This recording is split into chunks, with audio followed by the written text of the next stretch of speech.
Salute a tutti! Prima di passare agli argomenti di questo video vorrei riprenderne un paio del video scorso che ritengo di non aver sufficientemente approfondito. Il primo riguarda il fatto che la pistola fosse stata lasciata sul posto, a Signa, si sta parlando del delitto di Signa.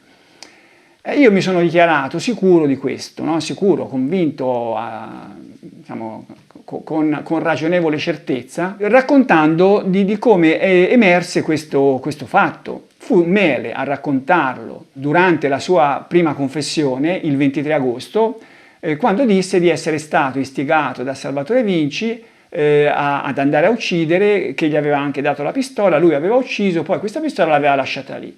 E Salvatore Vinci, che non ce l'aveva avuta indietro, aveva detto pazienza.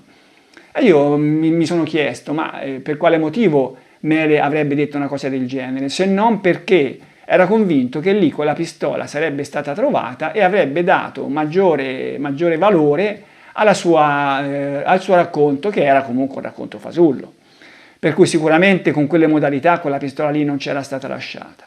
Forse però le modalità con la quale venne lasciata le raccontò Natalino, che guarda caso un po' di mesi dopo, nell'aprile del 69, davanti al giudice Spremolla, disse che quella pistola era stata gettata sul posto dallo zio Piero Mucciarini. Ecco, io appunto mi sono chiesto, ma Natalino per quale motivo avrebbe dovuto dire un fatto del genere se non l'avesse visto? Cioè un bambino di quell'età che si inventa una cosa così, cioè il bambino disse parecchie bugie, ma le disse perché gli era stato detto di dirle e c'erano i motivi per i quali gli era stato detto di dirle. E questa certamente non era una bugia che qualcuno aveva interesse che lui dicesse. Io non ho nel video scorso evidenziato abbastanza la coincidenza di queste due dichiarazioni, cioè sono due dichiarazioni che a distanza di tanti mesi l'una dall'altra dicono praticamente la stessa cosa, anche se con modalità differenti, che la pistola venne lasciata sul posto. Io ho evidenziato questo fatto già più di 2 anni fa sotto il video numero 6 della serie di Signa parte 6, l'ultima grande questione irrisolta. Io ho messo lì un commento, mettendolo in primo piano, per cui rimane sempre lì in prima posizione, e invitando i miei ascoltatori a dirmi la loro su questo argomento. Ma leggiamo questo mio intervento. Sul tema abbiamo 2 racconti resi da padre e figlio a distanza di 1 anno. Il 23 agosto Mele confessò di aver ucciso, istigato e aiutato da Salvatore Vinci, e questo lo sappiamo. Veniamo adesso a Natalino. Il 21 e il 23 aprile 69 disse a chi lo stava interrogando di aver visto lo zio Piero gettare la pistola sul posto. Anche in questo caso ci si deve chiedere il perché, eccetera, eccetera. Non si trattò certamente di un suggerimento degli inquirenti, che non ne avrebbero avuto alcun motivo per le loro indagini, dunque fu un'iniziativa di Natalino. E qui arriva il fatto importante. A questo punto guardiamo l'insieme dei 2 eventi. Che in modo diverso padre e figlio avessero separatamente inventato la stessa storia, ognuno con modalità differenti, ma sempre della stessa storia si era trattato, è un'eventualità virtualmente impossibile.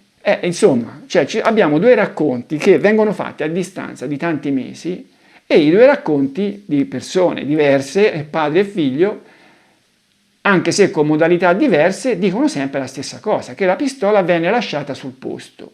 Deve essere per forza esistita una correlazione tra i 2 eventi, un'origine comune. Questa ipotesi, quella dell'origine comune, è pressoché una certezza, perché insomma, cioè che i 2 racconti così strani fossero stati fatti da entrambi è veramente una coincidenza. Già anche solo uno di questi suonava strano, no? Che me l'avesse raccontato una cosa del genere, ma che entrambi l'avessero raccontata, e questo non è possibile, se non esistendo un'origine comune di questo racconto. Ebbene, quale sarebbe stata l'origine comune? Rotella propone un suggerimento del padre al figlio, del quale non si comprende però la ragione, e del quale si fa fatica a capire il modo in cui Natalino lo avrebbe recepito. E qui sì, naturalmente Rotella temeva tantissimo questo fatto, no? Che la pistola fosse stata lasciata sul posto, perché rendeva vana tutta la pista sarda. E naturalmente prende atto del fatto che Natalino lo raccontò, E lui dice, probabilmente o aveva visto lo zio Piero fare finta di gettare la pistola per tranquillizzarlo, aveva visto la pistola in mano allo zio, si era spaventato e lo zio aveva fatto finta di gettarla, ma questa è un'ipotesi, Natalino non disse mai una cosa del genere, non c'è nessuna prova, non c'è nessun elemento che ce lo possa dire. L'altra spiegazione di Rotella è che questo racconto avesse preso origine in Natalino da un suggerimento del padre. Sì, ma quando gli avrebbe fatto questo suggerimento? L'unica occasione possibile era la sera, la notte del 22, quando tornarono a casa insieme. Il giorno dopo poi Mele sarebbe ritornato in caserma per essere interrogato, sarebbe poi andato in carcere e non sarebbe più tornato a casa. In quell'occasione Mele potrebbe avergli dato questo suggerimento, ma non si capisce perché, che suggerimento era. Allora, quale altra origine comune, se non quella naturale, di un gesto effettivamente visto da Natalino e utilizzato dal padre per dare un riscontro alla propria confessione? Invito i miei ascoltatori a proporre delle ipotesi alternative. Potrebbero aiutarmi in un futuro video su Signa, fatto per riflettere sulle reazioni suscitate dai primi sei. E allora, questo mio intervento, questo mio commento è lì in primo piano da più di 2 anni, su un video che ha ricevuto più di 15.000 visualizzazioni. Ci sono state queste risposte queste ipotesi alternative che io chiedevo, non ce n'è stata nemmeno una. Cioè, a questo punto io lo chiedo agli scettici, no, che mi stanno ascoltando su questo video, di farle queste ipotesi. Cioè, come si spiega questa coincidenza di Mele che disse della pistola sul posto e Natalino altrettanto? Come si spiega? Io chiedo che vengano fatte delle ipotesi ragionevoli, delle ipotesi che possono essere alternative a quella che dico io, che secondo me quella pistola venne lasciata sul posto davvero, fu gettata dallo zio Piero perché Natalino lo vide e Mele lo aveva detto per irrobustire la sua confessione e far ricadere la colpa di essere stato suo complice su Salvatore Vinci, che quella pistola l'aveva fornita. Andiamo adesso sul secondo argomento relativo al video precedente, che è quello che Giancarlo Lotti avrebbe fatto fatica a comprare delle cartucce, a procurarsi delle cartucce. Cioè, abbiamo visto che la storia della stessa scatola di Signa non ha basi, non ha fondamento, però rimane il problema delle cartucce, di comprare le cartucce. Sono in diversi che lo dicono, no, perché Lotti, lo scemo del villaggio, naturalmente avrebbe fatto fatica, però anche qui, Lotti non è che fosse proprio, sì, era solo, ma non è che fosse proprio isolato, insomma qualcuno lo conosceva. Durante il processo sono emersi personaggi che Lotti aveva frequentato, naturalmente non erano amicizie vere, l'unica forse vera amicizia era stato Pucci, ma aveva frequentato qualche persona, conosceva qualche persona, insomma. Può aver trovato qualcuno che gli ha indicato il modo di procurarsi delle cartucce anche senza porto d'armi. Io ricordo che in quel periodo, nel 66, c'era stata l'alluvione a Firenze e in quel periodo circolavano in zona delle munizioni e magari anche delle armi in nero, perché le armerie di Firenze erano state sommerse dai fanghi dell'Arno, si erano persi i registri, si erano perse anche le scatole di munizioni e compagnia bella, per cui o gli stessi armieri, se non erano proprio onesti, o qualcuno che aveva trovato queste scatole di munizioni in giro, e poi le vendeva in nero, e questo si legge sui giornali, è una cosa plausibile, per cui può essere che qualcuno avesse indicato a Lotti magari delle armerie dove poteva prendere queste cartucce senza presentare il porto d'armi. Insomma sì, non si può dimostrare questo, è un'ipotesi plausibile. Cioè non esiste una prova che le cose siano andate così, no, però è possibile che siano andate così. Cioè non si vede perché Lotti non avrebbe potuto comprare a mercato nero una scatola di cartucce, anzi 2 scatole di cartucce. Sarebbe stato molto più difficile negli anni 80, quando c'era l'allarme mostro, ma negli anni 70 o fine anni 60, insomma, io penso che saranno state tante le persone che avranno comprato delle cartucce senza presentare il porto d'armi. C'erano i bracconieri che magari il porto d'armi non ce l'avevano e c'erano anche insomma, tanti altri che il porto d'armi non ce l'avevano, non è che il porto d'armi lo davano a tutti, no? Sappiamo per esempio che Pacciani non ce l'aveva perché non gliel'avevano dato, era stato un assassino e non gliel'avevano dato. E queste persone come si procuravano le munizioni, se ne avevano bisogno, per la caccia oppure magari anche per andare a sparacchiare in campagna alle bottiglie, ai barattoli. Ma adesso andiamo agli argomenti di questo video. Gli argomenti di questo video che riguardano la questione del motorino.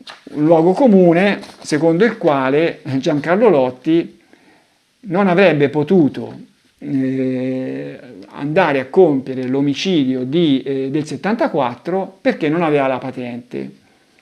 Allora, aveva un motorino, siamo sicuri che un motorino l'avesse effettivamente avuto, anche se non si sa da quando. Lo disse lui a Fornari e Lagazzi. Ha conseguito, scrivono nella loro perizia, ha conseguito la patente nel 1978 all'età di 38 anni, dopo parecchie bocciature subite negli anni precedenti all'esame di teoria.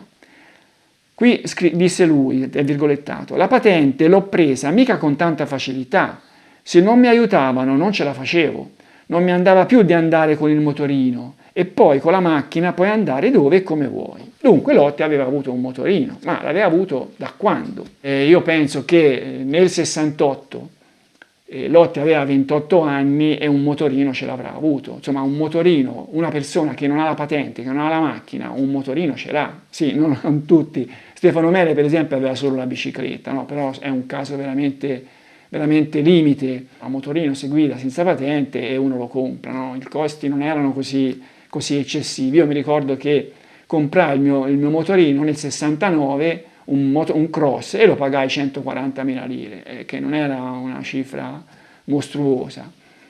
Io penso che Lotti un motorino se lo fosse potuto permettere fin da quando aveva i suoi 20 anni, insomma nel 68 ne aveva 28 anni, e un motorino è plausibile che ce l'avesse avuto. Anche qui non abbiamo certezze, però diciamo che possiamo presumere che ce l'avesse avuto. Come era andato Lotti da San Casciano a Borgo San Lorenzo se non aveva la macchina? Era andato col motorino, gli appassionati che sono critici su questa ipotesi ne approfittano per storcere il naso, no? Sentiamo qualche intervento che mi ha passato gentilmente il mio collaboratore Leonardo Settimelli. Tutti, penso, interventi tratti dal gruppone di Flans, da Facebook. Oltre la pistola, le munizioni e soprattutto nel 68 con i motorini che facevano 40 km/h, che ci voleva arrivare a Signa. Quindi Lotti sarebbe andato a Rabatta a uccidere il motorino? Considerando anche la necessità di perlustrare la zona e spiare la coppia, avrebbe dovuto fare più viaggi, percorrere almeno 500 km andata e ritorno, sempre in motorino. Oppure magari sarà andato in treno? A Rabatta non aveva la patente, è andato in motorino con le taniche di benzina dietro? C'erano i benzinai di turno, ma che si fermava ogni volta in motorino a fare il pieno, e quindi qui questo dice che i motorini evidentemente non erano in grado di fare il viaggio senza rabbocchi di benzina da San Casciano a Borgo San Lorenzo e ritorno. La falla più grande, nell'ipotesi Lotti, sta in Lotti che si farebbe un'ora e mezza di andata e un'ora e mezzo di ritorno in motorino per andare a Rabatta nel 74. Ma allora, diamo un'occhiata ai motorini di fine anni 60, inizio anni 70. Motorini che Lotti avrebbe potuto comprare prima del 68 e prima del 74 e avrebbe potuto avere in quegli anni, insomma. Io ce l'ho avuto un motorino, no? Come ho detto, io me ne intendo di motorini perché mi piacevano all'epoca, poi sono passato alle moto, via via le moto diciamo più grosse, sempre più grosse fino a che poi 20 anni fa ho appeso il casco al chiodo e ho deciso di chiudere. Io sono addentro alla materia, tra l'altro dei motorini che c'è diciamo così i ricordi di gioventù che non sono solo miei. Ecco, c'è questo bellissimo libro che io segnalo, Febbre a 50, qui ci sono i tre appassionati, ecco, si vede gente di una certa età che rimpiange gli anni in cui aveva questi motorini, gli anni della gioventù, no? Come me, insomma, anch'io ripenso ai miei anni col motorino. Ecco, io li conosco bene i motorini, so che motorini c'erano. Allora vi racconterò più o meno com'era la situazione dei motorini a cavallo degli anni 60-70. E allora c'erano i motorini monomarcia. I motorini monomarcia erano quelli che rispettavano la legge, gli unici che rispettavano la legge. Dico qual era la legge. Io adesso non so bene cosa è cambiato. In ogni caso al tempo i ciclomotori che avevano l'esenzione dalla targa, l'esenzione anche dall'assicurazione, dalla patente, avevano però delle limitazioni. Potevano avere una cilindrata massima di 50 cm3, una potenza massima di 1,5 cavalli e non potevano superare i 40 km all'ora. Queste erano le limitazioni dei motorini dell'epoca. Limitazioni che però, vedremo, soddisfavano soltanto i motorini cosiddetti monomarcia, quelli che non avevano le marce e andavano a frizione centrifuga, i più evoluti andavano con il variatore, ma insomma c'era questo, tu mettevi in moto, davi il gas e praticamente era come un cambio automatico. E il motorino più famoso di questo tipo era il Ciao della Piaggio, lo vediamo qui. Il Ciao della Piaggio fu presentato nel 67 con telaio rigido, completamente rigido, poi venne subito aggiornato. Ecco, questo esemplare che vediamo qui è un esemplare del 70-72, è la terza serie. Ecco, certamente questo motorino non era il motorino di Giancarlo Lotti, che era alto 1,80 e pesava come minimo 80-90 kg, no? Era un motorino per le ragazzine. Ce n'erano altri monomarcia di altri modelli, Garelli, Atala, io me la ricordo, ce n'erano Gulp, qualcosa del genere. Il più diffuso era questo. Comunque tutti questi motorini facevano i 40 km all'ora, magari poco più, e certamente Lotti non poteva aver comprato un motorino del genere. C'erano invece i motorini con le marce. Ecco, io ricordo che negli anni 60 andavano i motorini con le marce a manopola, generalmente 3, un po' come la Vespa. Alla fine degli anni 60 si diffusero ampiamente i motorini con le marce a pedale, 4 marce a pedale. Ecco, questi motorini avevano la maggior parte dei motori che venivano prodotti da due case, la Minarelli e la Franco Morini. Poi c'erano gli assemblatori che prendevano il motore, prendevano il telaio e facevano il motorino tutto insieme. Ecco, questi motorini nascevano con le caratteristiche presunte di motorini codice, venivano chiamati codice perché venivano limitati come potenza, ma in realtà erano stati progettati e costruiti per potenze ben superiori.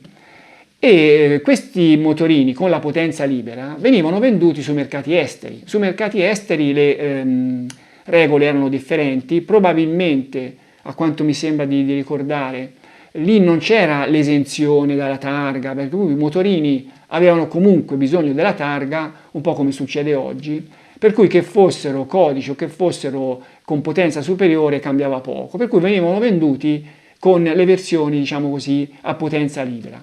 Ma in Italia davvero venivano venduti in versione codice, cioè con le limitazioni che li facevano andare a 40 all'ora? Assolutamente no. Il cambio tra una versione e l'altra era semplicissimo. Si cambiava il carburatore. Cioè i carburatori della versione cosiddetta codice erano piccoli, erano carburatori di 12 mm e anche di 9. E il carburatore naturalmente ha un condotto dove passa la miscela aria benzina che poi entra nel motore e si incendia, insomma è quello che è. È chiaro che il condotto più grande è più miscela passa e più la potenza aumenta, fino a un certo limite naturalmente, perché poi oltre un certo limite si perde la miscela, diciamo che non è più ben nebulizzata e il motore perde colpi. Fino a un certo limite il carburatore si poteva allargare e le versioni export montavano carburatori che andavano da un minimo di 16 fino a un massimo di 20 mm, cioè 2 cm. Bastava cambiare il carburatore e il motorino diventava magicamente da codice a export. E questa modifica non è che la doveva fare chi comprava il motorino, la faceva direttamente o il concessionario che te lo vendeva o addirittura il motorino usciva già dalla fabbrica così. Era insomma, io mi ricordo che con il mio motorino, che naturalmente io ho comprato e ho trovato già con il suo carburatore da 19, era il mio, Quando ti fermavano i carabinieri, se eri tutto in regola, comunque non mancavano mai di dirti, ma questo motorino non sarebbe in regola, e però non ti facevano niente, perché era una prassi diffusissima. Poi ci sarebbe stato negli anni successivi un maggior controllo, ma insomma in quegli anni le cose andavano così. E questi motorini viaggiavano veloci. Comunque, andiamo a vedere la differenza tra un motorino, ecco, qui vediamo un motore Minarelli P4 a 4 marce S, e questo è un S, secondo me, un S e un SS, e si vede che c'ha un carburatore piccolo, cioè il condotto che arriva al cilindro è grosso, ma poi si restringe fino ad arrivare al carburatore, che è un carburatore probabilmente ad A12. E questo motore, nella versione Export, lo vediamo qua, ecco qui c'è una versione con una testa più grande, più alettata. Questa è sicuramente una versione SS, si vede dal cornetto di aspirazione, da come è fatto. E qui c'è una testa più alettata, perché quella testa venne introdotta alla Fiat, proprio a cavallo tra anni 60 e anni 70. Era più che altro una questione estetica, il motore rimaneva sempre quello. E qui si vede un carburatore da 20 è applicato allo stesso motorino, un carburatore come si vede molto inclinato che favoriva l'afflusso della miscela, e questa era la versione Export, che però veniva venduta tranquillamente in Italia.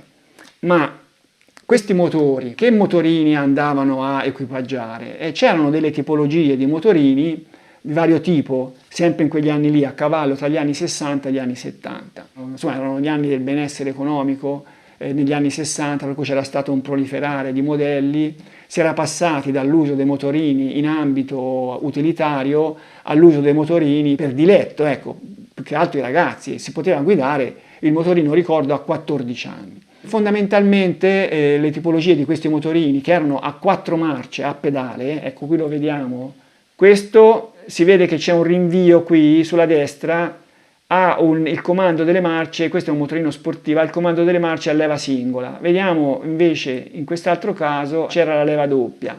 Comunque l'importante è che erano motorini a 4 marce questi. Poi vennero addirittura a 5 e a 6. Andavano ad equipaggiare delle tipologie differenti. Fondamentalmente a cavallo tra gli anni 60 e 70 erano 4. Togliamone subito una. La tipologia dei motorini a ruote basse, che nacquero proprio in quegli anni. Quei motorini lì, che avevano gli stessi motori, erano veloci, ma si presume che su un motorino di quel tipo, questo è il Fantic Super Rocket, Giancarlo Lotti non ci sarebbe potuto salire, no? Per cui questo escludiamolo assolutamente.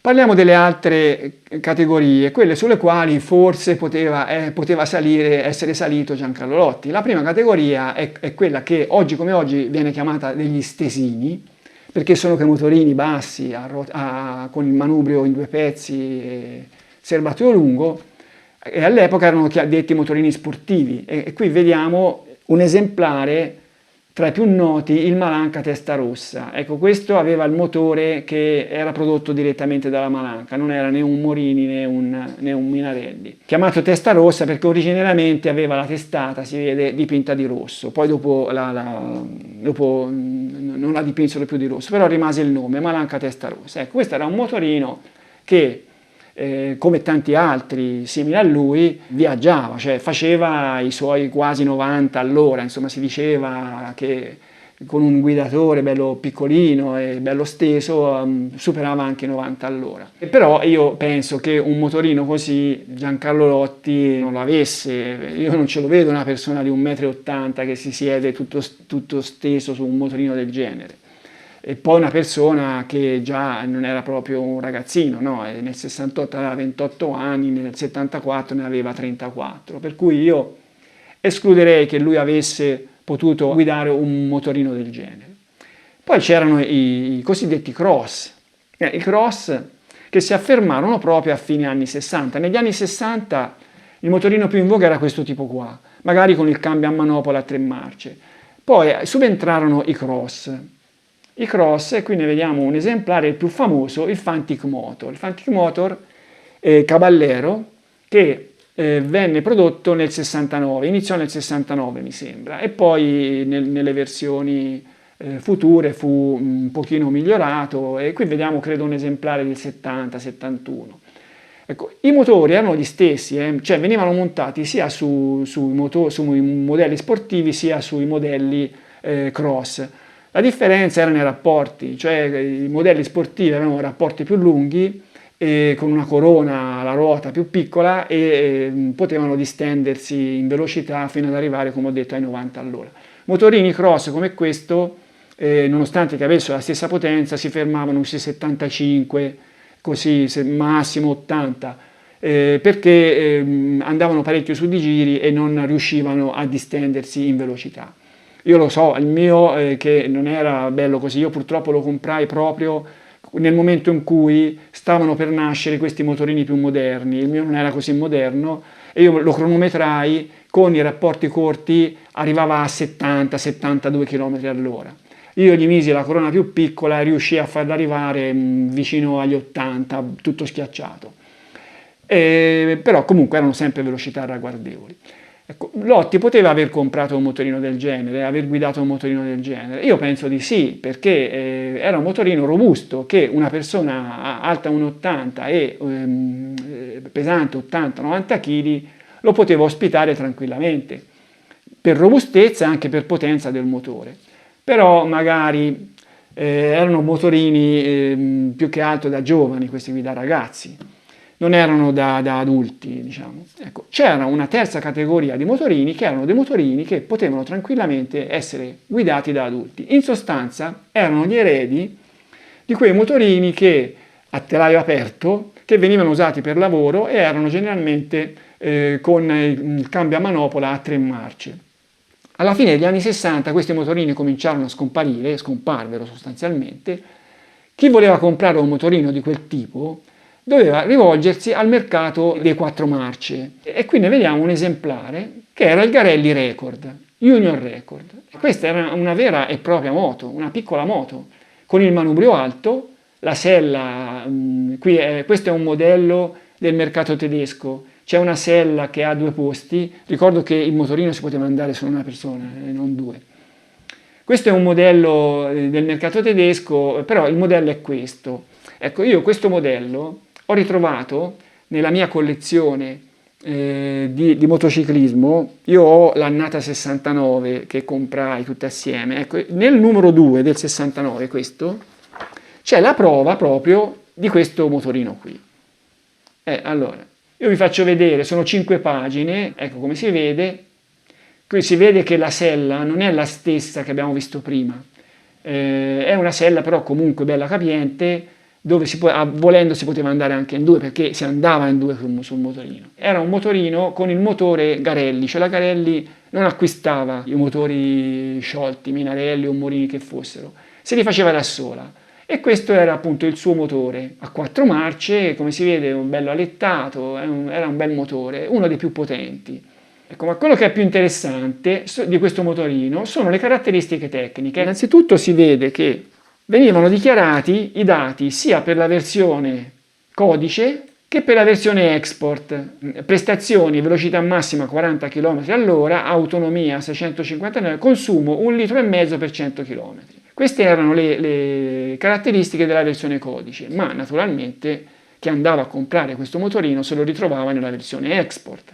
Aumenta, qui dice che aumenta la compressione, potenza cavalli 6,2, regime 9002, velocità massima 90 km all'ora, autonomia 400 km, consumo litri 2,5 ogni 100 km.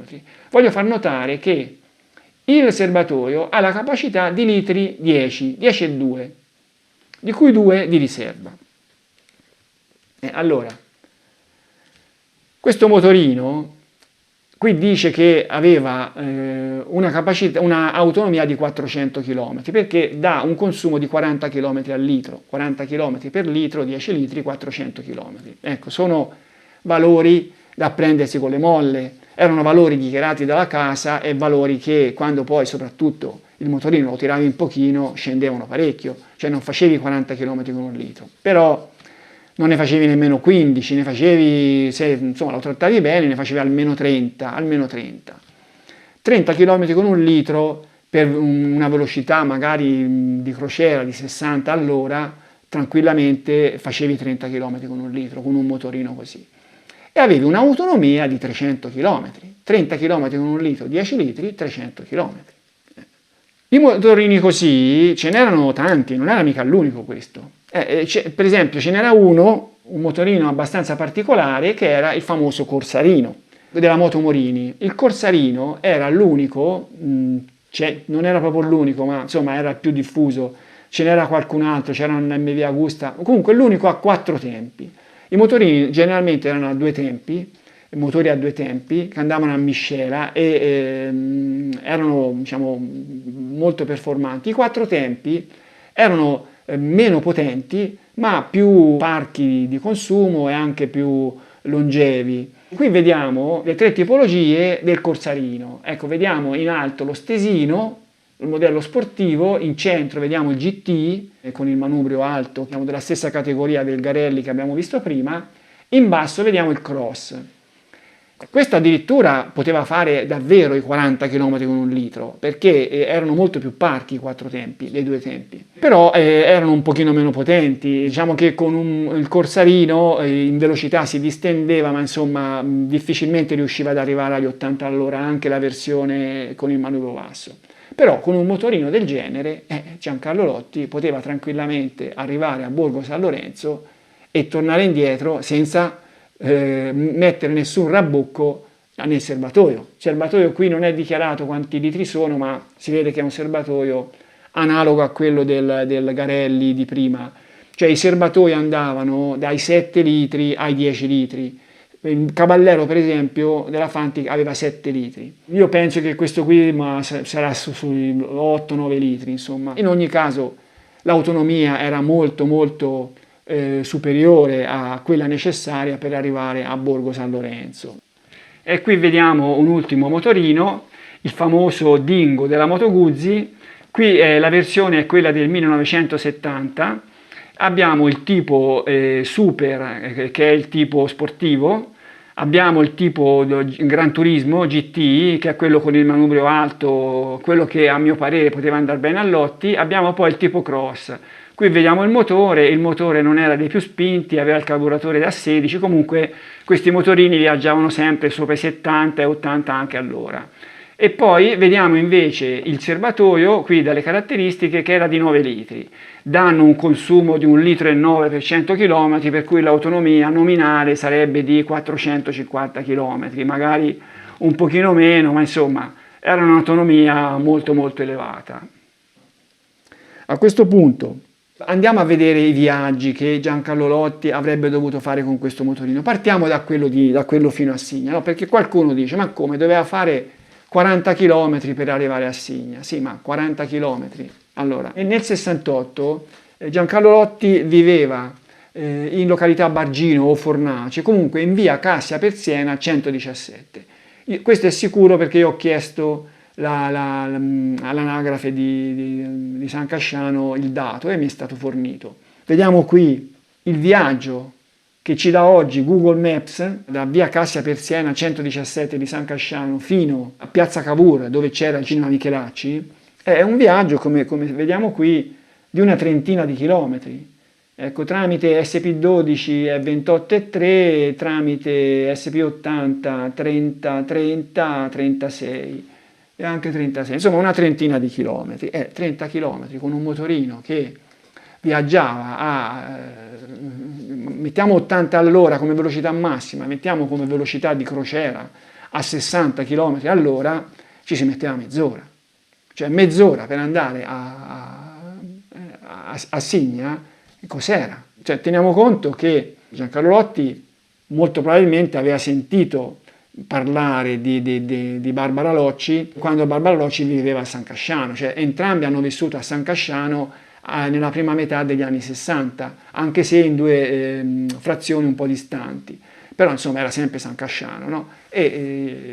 Non ci sarebbe da meravigliarsi se Lotti avesse così sentito parlare o anche visto di questa donna, si fosse messo in testa chissà che cosa e l'avesse magari seguita, come lei disse che c'era qualcuno che la seguiva in motorino. Cioè lei lo disse, io lo ricordo, a Giuseppe Barranca, lo raccontò Giuseppe Barranca a Mele, poi vabbè, Barranca negò in dibattimento, non perché non era vero, negò per evitare problemi con Francesco Vinci, l'ho già detto, ma insomma disse che in occasione della fiera di Lastra a Signa, venerdì, sabato e domenica, prima del delitto, la Locci le aveva detto che c'era qualcuno che la seguiva in motorino. E allora non poteva essere Lotti, quel personaggio che seguiva la Locci in motorino, insomma c'è la coincidenza che lui in quel periodo non aveva la patente, per cui si presume che andasse in giro in motorino. Però insomma questo impedimento di una eccessiva distanza di Signa Lastra a Signa da San Casciano non copribile con un motorino è un luogo comune, cioè tranquillamente Lotti poteva andare a Signa tutte le volte che voleva in una mezz'oretta di viaggio. Arriviamo però al discorso di Borgo, che è un pochino più complesso. Nel 74 Lotti abitava a San Casciano in Borgo Sarchiani, non sappiamo bene il numero, ma insomma si può lo stesso chiedere a Maps di fare un percorso da Borgo Sarchiani al luogo del delitto del 74. Eccolo qua il percorso. E io penso che all'epoca si potesse fare, cioè sono percorsi entrambi in cui ho imposto di non usare autostrade, no? E infatti sono state utilizzate soltanto strade statali, provinciali o comunali. Si dice in tanti interventi 70 km, 70 andare e 70 tornare, ma non è così. Qui si parla di 48,6 km. 48,6. Qui dice un percorso di 1 ora e 20 perché qui bisogna attraversare Firenze a seconda dell'orario, insomma, però 48 km, mettiamo 50 km con un motorino, 50 km con un motorino si fanno in un'ora, non ci si mette più di un'ora, no?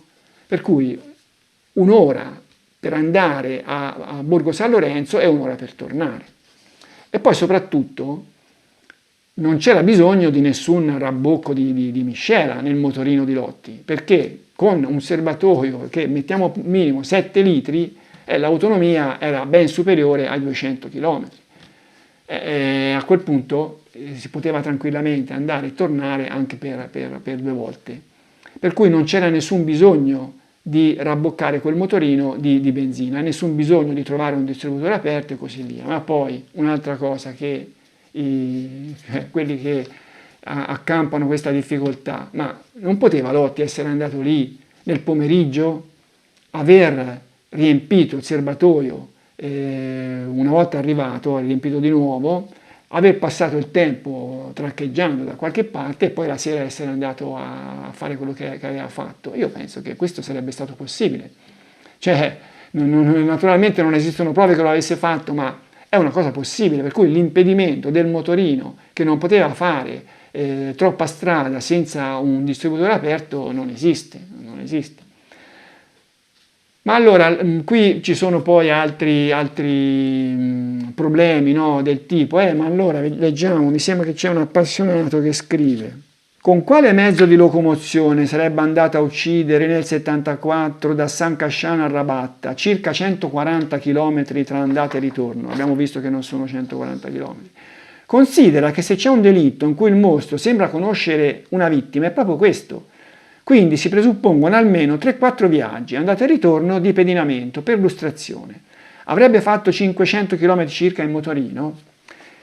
Beh, allora, innanzitutto bisogna dire che Giancarlo Lotti potrebbe aver conosciuto, una conoscenza unilaterale, potrebbe aver visto Stefania Pettini a Firenze. Noi sappiamo che Stefania Pettini raccontò a una delle sue 2 cugine, che poi andarono con lei in vacanza a Rimini, che era stata seguita da un tizio a Firenze, dalla stazione di Santa Maria Novella a Novoli dove lei lavorava. Le sentiamo la testimonianza.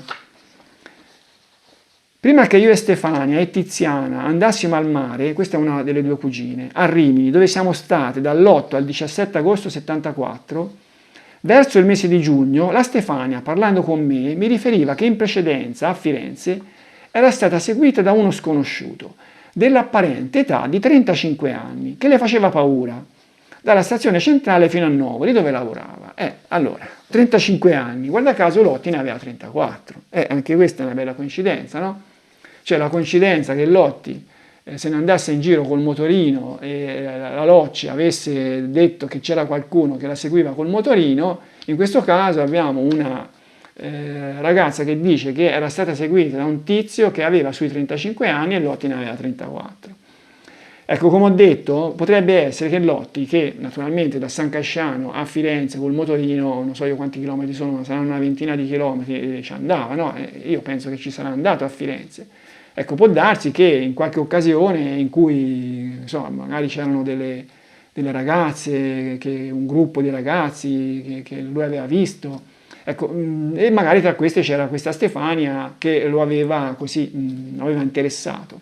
Potrebbe essere che l'avesse seguita in treno e fosse andato, avesse visto dove lei abitava e poi fosse andato qualche volta con questo viaggio di un'ora a Borgo San Lorenzo per andare a spiarla e così a guardarla e a spiarla. È possibile, cioè non è un impedimento questo, no? Come si fa a dire che questo avrebbe impedito a Lotti di commettere il delitto del 74? Cioè è un impedimento che non esiste.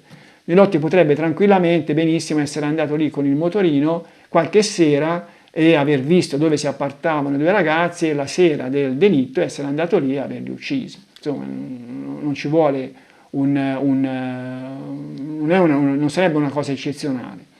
Ma c'è di più. Anche qui c'è un'altra coincidenza, cioè la coincidenza che venne trovata la borsetta della ragazza a 300 metri dal luogo del delitto, piena, in un posto che faceva pensare che fosse stata lanciata da un mezzo a due ruote. Vediamo innanzitutto dove venne trovata. Eccola qua, sono circa 300 metri.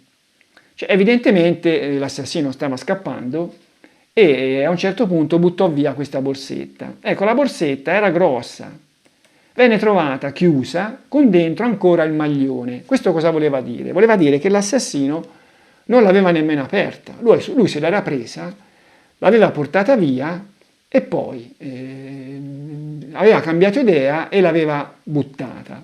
Dove l'aveva buttata? L'aveva buttata in un campo sul lato destro della strada. Si legge nel rapporto dei carabinieri. La borsa si trovava per terra accanto ad una pianticina di Granturco, la quale si trovava piegata a causa, presumibilmente, della caduta su di essa nella parte superiore della borsa stessa, che si ritiene vi sia stata lanciata dalla strada. Ecco, qui vediamo l'immagine della borsa in mezzo alle piantine di Granturco. Se ne vede una piegata in alto, che probabilmente è proprio la piantina di cui parla questo rapporto. E allora questa borsa venne trovata a 5 metri dal ciglio della strada. E io questo l'ho già detto, ma è bene ripeterlo in questa sede per avere un quadro completo. Come può essere stata lanciata sulla destra della via di fuga? Da una macchina. Cioè, se l'assassino stava fuggendo in macchina, decidendo di buttare via questa borsa, l'avrebbe buttata fuori dal finestrino accanto a sé, avrebbe tirato giù il finestrino, l'avrebbe buttata fuori dal finestrino accanto a sé e la borsa sarebbe finita o in mezzo alla strada o sulla parte sinistra della strada e non sulla parte destra. Qualcuno mi ventilò l'ipotesi in uno scambio che l'assassino potesse aver preso la borsetta, averla messa fuori e poi aver fatto così, no? Però si va a inventarci. Tra l'altro un lancio di 5 metri con una borsetta così grande non era un lancio semplice, cioè ci voleva che il braccio potesse compiere il suo percorso per poter imprimere alla borsetta una velocità sufficiente. E io non credo che avendo fatto così sarebbe potuto succedere. Ma poi perché? Perché non buttarla direttamente a sinistra? Cioè non esiste, no? C'è uno che dice, Segnini è di parte, lui parla di un assassino in motorino per il lancio della borsa dicendo che dalla macchina non si poteva fare. Ma cosa esattamente avrebbe vietato a un assassino giunto in auto di lanciare la borsa quando si trovava ancora in piedi a bordo strada prima di tornare al suo mezzo e fuggire? Cioè dice questo. La borsa si trovava lì perché l'assassino ce l'aveva buttata passando a piedi. Sì, è possibile naturalmente, no? Ma era a 300 metri dal luogo del delitto. Questo si era fatto 300 metri di strada asfaltata con il pericolo delle macchine che che potevano venire, lo illuminavano. Dopo aver compiuto un delitto di quel tipo lì, io non penso. Penso che se avesse avuto il suo mezzo lontano dal luogo del delitto, lo avrebbe raggiunto attraverso vie, diciamo così, nascoste e non in mezzo alla strada, no? Per cui anche questa è una ipotesi che non tiene. Cioè, l'unica ipotesi possibile, ragionevole, è che quella borsa fosse stata lanciata da un mezzo a due ruote e un motorino era un mezzo a due ruote. Cioè, questo dà anche una ragione del perché l'assassino cambiò idea buttando via la borsa quando invece poi, quando la prima l'aveva presa. Buttò via la borsa perché si rese conto che portarla fino a San Casciano sul motorino sarebbe stato pericoloso. Probabilmente era scomodo portarla dietro, era grossa, ma c'era anche il pericolo che se magari qualche pattuglia di poliziotti, carabinieri lo fermava, gli chiedeva: questa borsa che ci fa? Dove l'hai presa? E si vede che gli venne in mente durante questo percorso e decise di buttarla via. Mentre se fosse stata in macchina poteva sempre pensare: sì, se me la trovano in macchina, ma insomma sarebbe stato un pochino meno evidente di una borsa che uno se la porta dietro col motorino.